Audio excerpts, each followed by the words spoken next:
دیدی آخرشم رفتون که میگفتن هات نمیذارم، رفت از پیشم با اینکه میدونست خیلی دوستش دارم.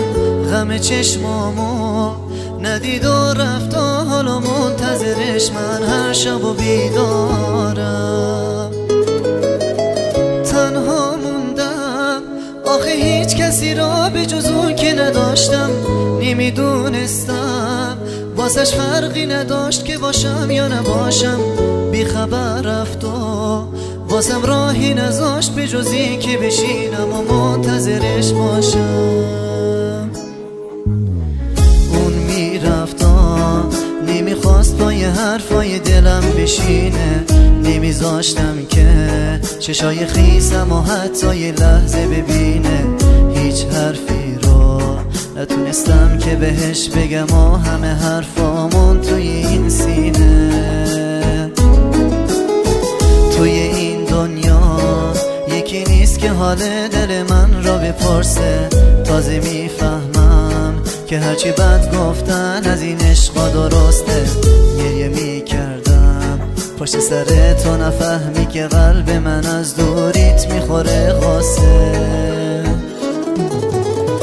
بغض تو گلوم سنگین شده از بس مونده تو سینم.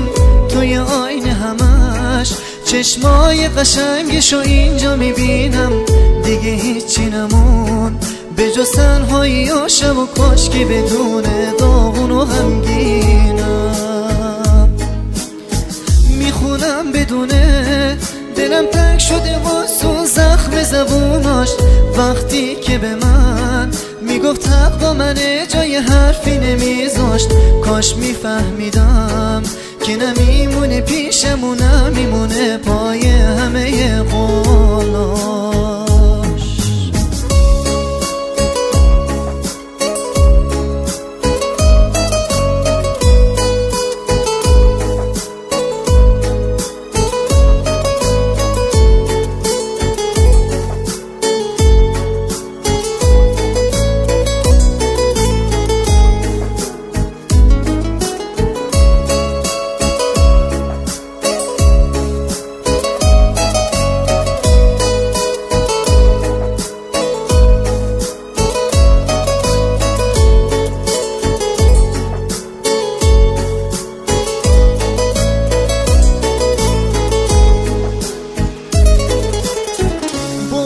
تو گلوم سنگین شده از بس مونده تو سینم.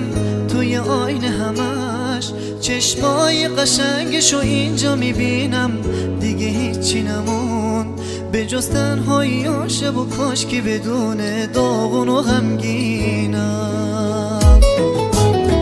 تنها موندم آخه هیچ کسی را به جز اون که نداشتم.